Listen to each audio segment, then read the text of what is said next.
Halo teman-teman, jumpa lagi bersama Asiri, alur singkat cerita film. Bagi kalian yang sedang bingung mencari film, kami akan sajikan alur cerita film apa saja yang membuat kalian semakin tegang dan bergairah. Film yang akan dibahas kali ini berjudul Man of Action yang dirilis pada tahun 2022. Film ini mengisahkan seorang remaja yang ingin mengubah nasibnya sekaligus ingin melawan sistem perbankan dan para kapitalis yang dirasa memarjinalkan masyarakat kecil. Daripada membuat kalian semakin penasaran, langsung saja ke alur ceritanya.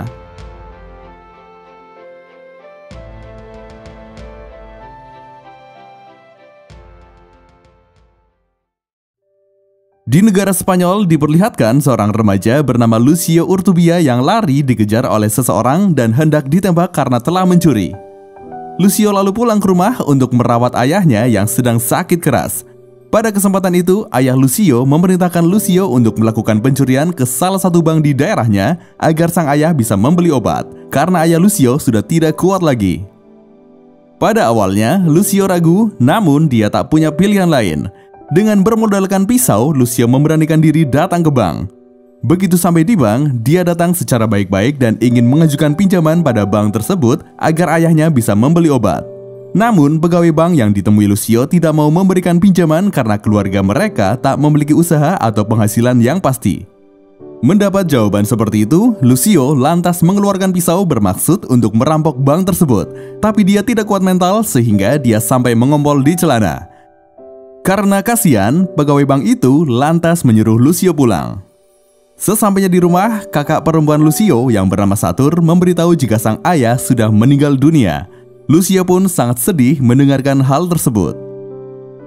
Seusai pemakaman, Lucio ingin mengikuti Satur pergi ke Perancis untuk mengadu nasib. Karena menurut Lucio, jika dirinya tetap di daerah tersebut, maka dia selamanya akan miskin. Namun Satur menolak jika Lucio ikut dengannya sekarang, karena Lucio belum mengikuti wajib militer. Satur pun menyarankan agar Lucio mengikuti wajib militer dulu agar dia bisa pergi ke luar negeri. Akhirnya, Lucio pun mengikuti saran kakaknya untuk mengikuti wajib militer. 10 tahun telah berlalu, kini Lucio telah sampai di Paris, Prancis. Dia lantas mencari alamat kakak perempuannya. Setelah itu, Lucio akhirnya bertemu dengan sang kakak. Dia juga telah tinggal bersama suaminya bernama Patrick di sebuah apartemen di Paris. Di sela acara makan, Lucio lalu meminta dicarikan pekerjaan pada kakak iparnya. Tapi untuk mendapat pekerjaan formal perlu memiliki sertifikat ataupun keahlian khusus. Lalu Patrick mengatakan jika dia punya teman seorang mandor bangunan dan Patrick memberikan Lucio pekerjaan sementara sebagai tukang bangunan. Que si eres de fiar. Es mi hermano. Lucio pun mulai bekerja sebagai kuli bangunan. Dia terlihat sangat bersemangat dan bekerja dengan cekatan. Tapi hal tersebut justru kurang disukai oleh sang mandor yang bernama Germinal, di mana dia tidak terlalu suka ada pekerja yang bekerja terlalu keras. Namun Lucio yang pernah ikut wajib militer memiliki cara pikir yang berbeda dengan para pekerja di tempat itu. Tak hanya itu, Lucio juga mengatakan jika dia tidak suka diperintah. Lalu dia dengan berani juga meminta agar tidak ada yang mengganggu dirinya selama bekerja. Kemudian pada saat jam istirahat, Lucio mendengarkan obrolan dari teman-temannya di lokasi proyek. Mereka berbicara soal ideologi yang ada di Perancis. Lucio pun ditanya apa ideologi yang dia anut. Pada awalnya Lucio tidak terlalu respect dengan ideologi-ideologi tersebut. Tapi setelah dijelaskan, akhirnya Lucio menjadi tertarik untuk mempelajari mengenai ideologi. Lalu Lucio diajari dan diajak untuk bergabung dengan ideologi anarkis, yakni suatu kelompok yang menginginkan kesetaraan dan keadilan serta tidak ingin terikat oleh aturan yang kaku. Kemudian, Lucio diajak untuk menyebarkan propaganda anarkis melalui pamflet kepada masyarakat. Tapi, aksi tersebut dibubarkan oleh polisi. Sebagai penganut anarkisme, Lucio didoktrin untuk melawan pada petugas. Lucio pun akhirnya berani melawan polisi, namun karena hal itu, Lucio mendapat pukulan keras dari polisi hingga membuat kepalanya berdarah. Ya no hay hombres como él. ¿Sería?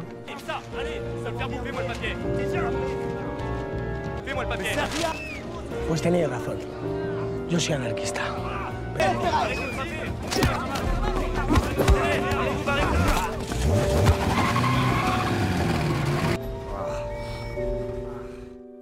Keberanian Lucio tersebut membuat rekannya mempercayai Lucio dan salah seorang temannya pun menyarankan agar Lucio belajar bahasa Perancis agar dia lebih mudah dalam bergerak.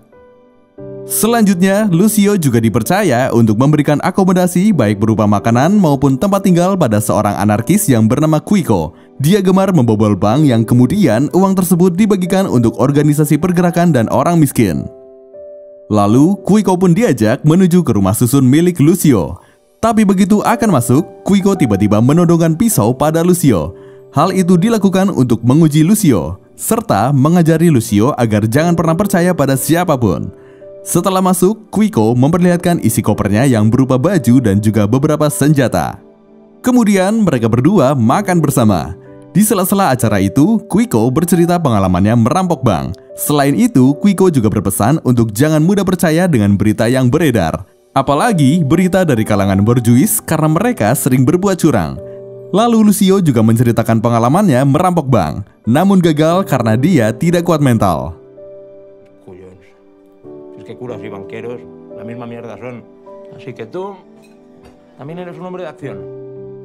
Selesai makan, Quico mengajak Lucio untuk merampok sebuah bank pada keesokan harinya.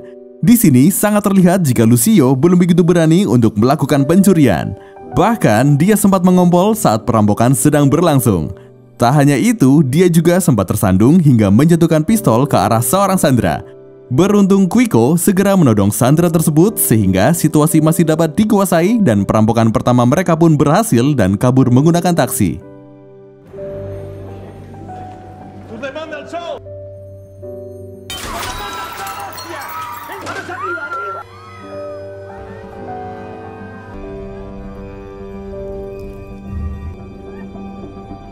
Recuerda que aquí los ladrones son ellos. ¿Sí? Venga, ¡Rápidos, rápidos ya! ¡El dinero! ¡Pitch! ¡Pitch!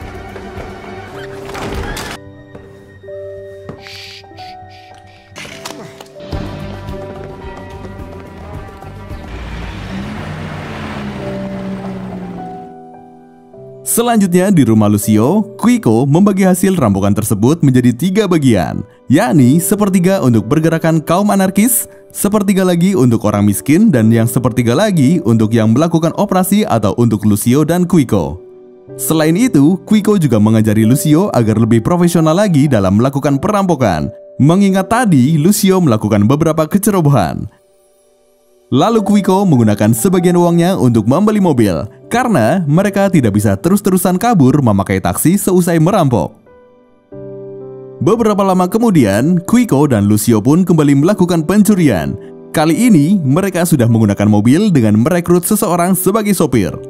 Namun naas, aksi mereka ketahuan oleh polisi yang sedang berpatroli, sehingga mereka terlibat kejar-kejaran dengan polisi. Untungnya, mereka dapat lolos dari kejaran polisi tersebut. Kabar perampokan bank tersebut sampai pada perwira polisi bernama Inspektur Castello yang langsung mendatangi TKP. Castello pun mendapat beberapa bukti petunjuk, yakni terduga pelaku berjumlah 2 orang dan memiliki aksen Spanyol. Dari bukti petunjuk tersebut, Castello menduga pelaku adalah dari kalangan anarkis Spanyol. Di sisi lain, Quico dan juga Lucio sedang rapat bersama orang-orang pergerakan anarkisme yang membahas revolusi. Tiba-tiba, para polisi menggerebek tempat tersebut. Quico pun lantas mengajak Lucio untuk kabur melalui pintu belakang. Namun sayangnya, Lucio berhasil ditangkap. Dalam pemeriksaan di kantor polisi, Lucio ketahuan memiliki aksen Spanyol saat disuruh membaca kalimat bahasa Perancis. Oleh karena itu, Castello yakin jika Lucio lah pelaku perampokan bank tersebut. Rumah Lucio pun kemudian digeledah, namun para polisi tidak bisa menemukan barang bukti di kamarnya dan hanya menemukan majalah dewasa.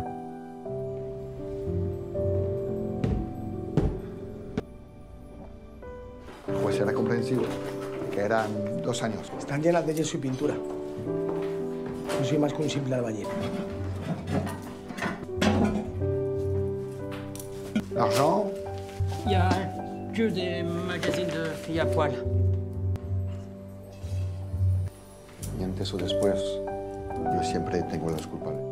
Karena tidak adanya bukti kuat, maka Lucio akhirnya dibebaskan. Tapi Castello tetap yakin jika Lucio bersalah. Maka dari itu, Castello akan terus menyelidiki Lucio sampai dia menemukan bukti yang kuat. Setelah itu, polisi pun selalu mengintai di tempat kerja Lucio, sehingga membuat teman-teman kerjanya tidak nyaman. Salah satu teman dekatnya lantas menyarankan agar Lucio jangan merampok bank lagi karena dapat membahayakan dirinya, bahkan dia dapat ditembak. Saat pulang, tiba-tiba ada sebuah mobil berhenti, dan ternyata itu adalah Quico. Mereka pun lantas mengobrol di pinggir sungai mengenai ideologi dan pergerakan mereka. Lalu Quico pun kembali mengajaknya untuk merampok bank. Namun Lucio tidak mau untuk melakukan tindakan itu lagi karena hal tersebut berbahaya. Selain itu, Lucio juga merasa tidak cocok dengan pekerjaan itu. Oleh karena itu, Quico dan Lucio pun berpisah dengan baik-baik. No, Kiko. Ese no es mi camino. Pues toma. Ha sido como un padre para mí. Eres como un hermano mayor. O mira, un primo tuyo. Beberapa hari berikutnya, Lucio dan kawan-kawan mendatangi sebuah bank untuk mengajukan pinjaman guna membiayai pergerakan revolusi mereka. Namun, manajer bank menolak pengajuan tersebut. Bahkan Lucio pun tidak diperbolehkan mengambil cerutu yang ada di hadapannya. Kemudian, di luar bank, Lucio kembali didatangi oleh Castello. Dia mengatakan jika Quico telah tewas oleh polisi saat sedang merampok. Mendengar hal itu, Lucio pun kaget sekaligus sedih. Dia lantas mendatangi pemakaman Quico. Setelah itu, Lucio membuka sebuah peti mati dan mengambil senjata yang disembunyikan di peti mati tersebut, yang ternyata adalah milik Quico. Kemudian, Lucio dan temannya bersiap untuk balas dendam sekaligus melanjutkan perjuangan Quico, sosok anarkisme yang menginspirasi mereka. Setelah itu, Lucio dan teman-temannya melakukan perampokan di sebuah bank yang pernah menolak pinjaman mereka. Lalu, hasil dari perampokan langsung mereka belanjakan untuk membeli sebuah percetakan. Kemudian, Lucio juga merekrut seorang wanita parubaya bernama Janet. Tak lama kemudian, datang pengurus organisasi anarkis yang lain dengan maksud ingin membeli juga percetakan tersebut. Namun, percetakan tersebut sudah menjadi milik Lucio secara pribadi. Karena merasa kalah start, maka pengurus organisasi itu marah dan mengeluarkan Lucio dari organisasi tersebut. Selanjutnya, Lucio pun bergerak sendiri tanpa naungan serikat apapun. Setelah itu, datang dua orang mahasiswa yang ingin mengambil poster cetaknya tentang revolusi wanita dan ekonomi. Lucio yang melihat poster tersebut lantas tertarik untuk menghadiri unjuk rasa yang dilakukan para perempuan atau dalam hal ini para mahasiswi. Lalu pada keesokan harinya, Lucio mendatangi kampus mahasiswa tersebut untuk menemuinya. Namun tak lama kemudian, aksi tersebut dibubarkan paksa oleh polisi. Oleh karena itu, Lucio dan mahasiswa pun lari. Mereka terlihat saling bekerja sama untuk melarikan diri. Setelah itu, mereka berdua berkenalan dan mahasiswi tersebut bernama Anne. Políticos te impongan sus leyes. Pues entonces eres de los nuestros.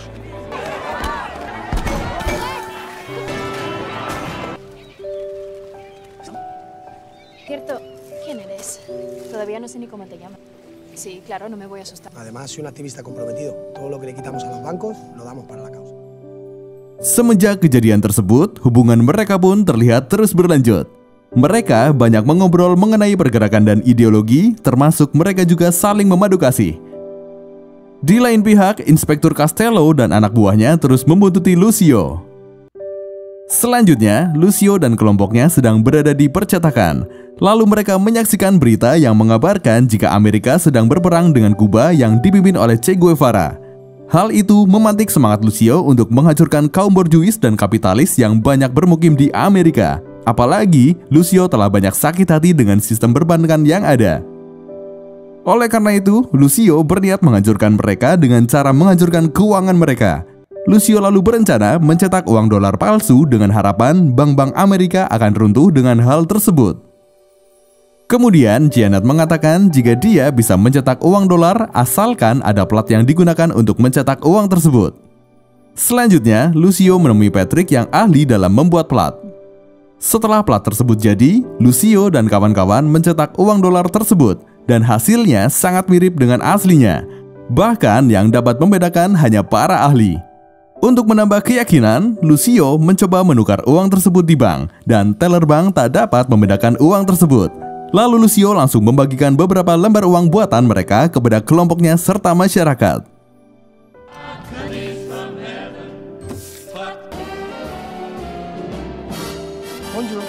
Merci, enfant.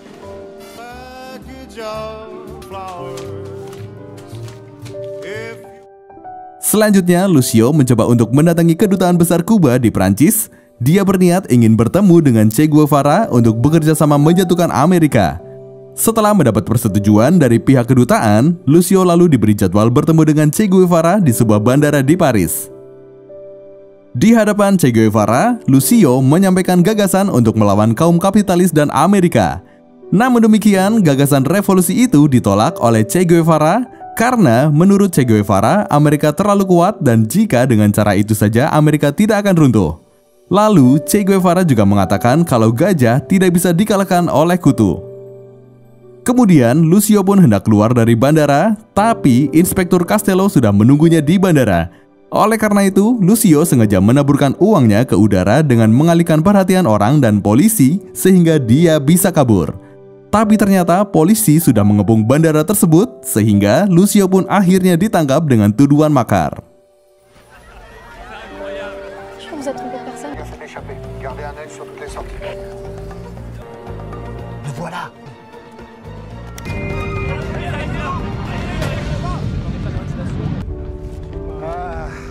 Yo siempre detengo a los culpables.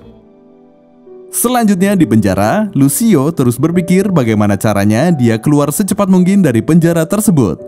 Lalu Anne membesuknya di penjara. Anne menyampaikan jika dia tengah hamil anak Lucio. Kemudian Anne memperkenalkan seorang pengacara bernama Thierry pada Lucio. Thierry mengatakan jika dia akan berusaha mengeluarkan Lucio dalam waktu 1 minggu. Selain itu, di penjara, Lucio juga bertemu dengan orang yang bernama Guate yang tengah diganggu oleh napi lainnya. Lucio yang tak suka dengan tindakan napi tersebut, lantas dia menyelamatkan Guate dengan menghajar napi tersebut. Waktu terus berjalan, sudah berbulan-bulan Lucio belum juga keluar dari penjara. Tak lama kemudian, Lucio pun mendapatkan pembebasan bersyarat. Oleh karena itu, Lucio langsung mengunjungi Anne dan ternyata Anne sudah melahirkan bayi perempuan. 8 tahun telah berlalu, kini Lucio hidup bahagia dengan istri dan anaknya. Lalu pada suatu ketika, Lucio mendapat bayaran dari mandornya, tapi bukan berupa uang, melainkan sebuah cek. Pada awalnya, Lucio merasa keberatan dengan hal tersebut, karena dia belum tahu apa itu cek. Namun, saat dia berbelanja di supermarket, cek tersebut dapat digunakan untuk membayar belanjaan serta mendapat pengembalian uang. Berdasarkan hal tersebut, Lucio lantas mendapat ide cemerlang untuk memalsukan cek. Terlebih lagi, cek tersebut dikeluarkan dari Citibank. Kemudian, Lucio bersama rekan lain segera mencetak cek palsu dengan jumlah yang banyak. Setelah itu, Lucio membagikan cek tersebut kepada beberapa orang, lalu cek tersebut disebar ke beberapa kota untuk menukarkan di bank yang berbeda di Perancis. Menudo invento. Hay que dejarse a... No sé, Lucio, esto de meterse con los bancos. Todo lo que hacemos es peligroso. Vamos a ver, Patrick, y no podemos aburguesarnos. Los bancos, los políticos, los jueces, y más si es un puto banco. Claro, coño.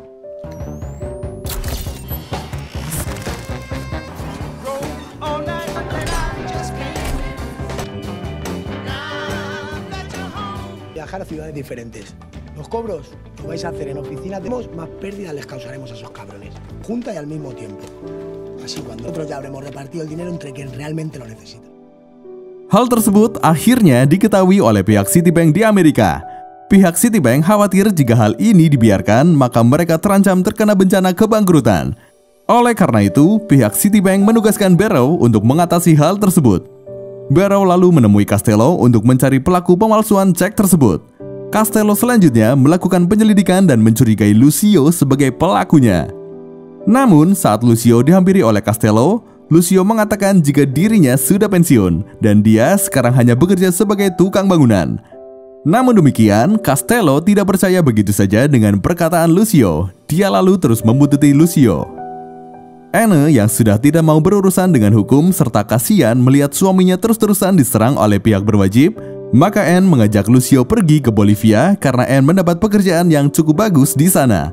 Namun Lucio menolak ajakan tersebut dan mengatakan jika dirinya mau ke sana jika kapitalis telah runtuh.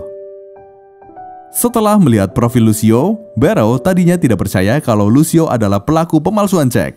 Tapi Castello mengatakan jika Lucio adalah orang yang sangat berhati-hati dalam melakukan perlawanan kepada pemerintah dan sulit ditangkap. Pengintaian Lucio terus berlanjut. Kali ini Lucio terlihat sedang merayakan ulang tahun anaknya bersama dengan beberapa teman-temannya. Di sisi lain, Anne membahas soal pergi ke Bolivia dan hal tersebut membuat Lucio tidak nyaman dan sempat terjadi percekcokan di antara mereka. Hingga akhirnya, Lucio mengizinkan Anne dan putrinya pergi ke Bolivia meski tanpa dirinya. Necesito saber si vienes con nosotras o te quedas. ¿Entiendes, Anne? Estamos haciendo la puñeta al banco más grande del mundo. Tú verás lo que haces, pero nosotras nos iremos, contigo o sin mí.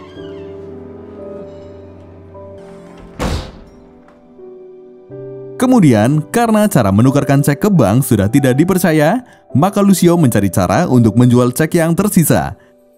Lalu, Lucio mendatangi temannya yang bernama Guate. Dia meminta bantuan agar dicarikan pembeli cek miliknya, dan Guate pun bersedia membantu Lucio.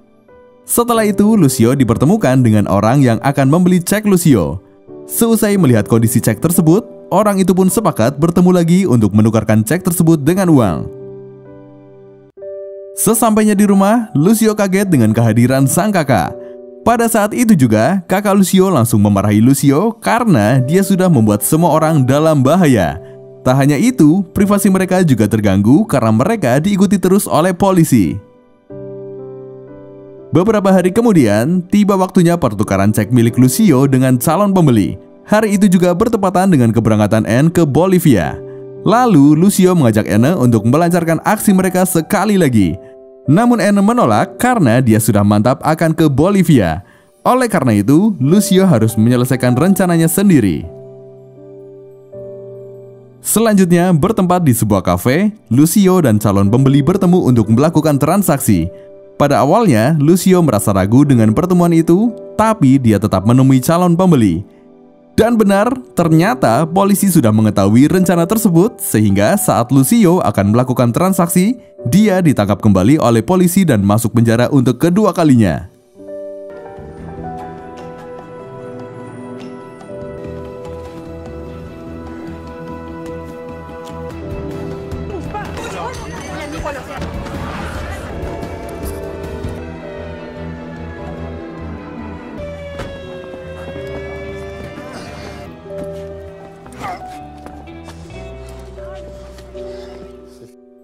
Sama seperti sebelumnya, Lucio berpikir keras bagaimana dia bisa segera keluar penjara, apalagi setelah mendapat surat dari Anne. Kemudian, Lucio pun dibawa ke persidangan. Dengan bantuan dari Thierry, akhirnya Lucio pun berhasil bebas. Di sisi lain, Barrow tidak terima jika Lucio bebas. Dia mencoba mengintervensi Castello untuk kembali mentersangkakan Lucio, tapi Castello menolak permintaan Barrow. Selanjutnya, saat Lucio sampai rumah, dia dikejutkan oleh peluru yang tercecer di depan rumahnya dengan kondisi masih utuh. Kondisi itu membuat Lucio yakin jika itu adalah tindakan teror. Kemudian, Lucio mendatangi Castello di sebuah bar untuk menanyakan siapa yang mengirim peluru tersebut. Berdasarkan analisis Castello, tindakan yang dilakukan Lucio selama ini telah mengundang banyak musuh. Namun Castello tidak bisa membantu dalam masalah tersebut. Castello juga berpesan jika Lucio harus bisa menyelesaikan masalah ini. Selanjutnya, Lucio bermain kucing-kucingan dengan para intel yang sedang mengintai. Tak hanya itu, dia juga kembali mencetak uang dolar dan cek untuk yang terakhir kali. Oleh karena itu, bank di Eropa dikejutkan oleh banyaknya dolar serta cek palsu yang beredar. Hal tersebut tentu membuat Barrow marah. Setelah itu, Lucio menghubungi anak dan istrinya di telepon umum. Tapi begitu Lucio keluar, dia sudah dikepung oleh polisi. Kemudian Lucio dipertemukan dengan Barrow. Di sana terjadi negosiasi antara Barrow dan Lucio. Pada awalnya, Barrow meminta agar Lucio dihukum seberat mungkin, namun Lucio mengancam jika itu terjadi, maka cek palsu akan beredar di seluruh dunia hingga membuat Citibank terus merugi karena dia memiliki plat cetakannya. Kemudian Lucio menawarkan agar dia dibebaskan dan memberi sejumlah uang. Lalu sebagai imbalannya, Lucio akan memberikan plat cetakan cek palsu dan juga tidak akan menyebarkannya lagi. Dengan itu, Citibank tidak akan bangkrut. Setelah melalui beberapa pembicaraan, akhirnya mereka mencapai kesepakatan. Beberapa hari kemudian, mereka kembali bertemu di sebuah hotel. Mereka lantas melakukan pertukaran sesuai dengan yang mereka sepakati. Hal tersebut menandakan bahwa semua pihak merasa dimenangkan dan masalah pun selesai.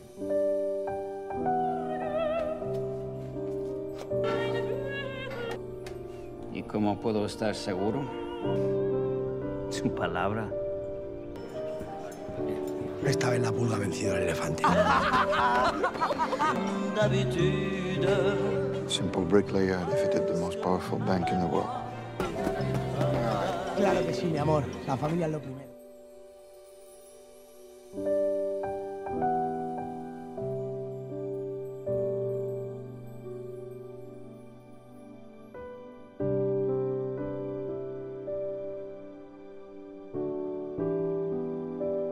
Seperti itulah kisah seorang remaja yang ingin mengubah nasibnya sekaligus ingin melawan sistem perbankan dan para kapitalis yang dirasa memarginalkan masyarakat kecil. Terima kasih dan sampai jumpa di alur cerita selanjutnya.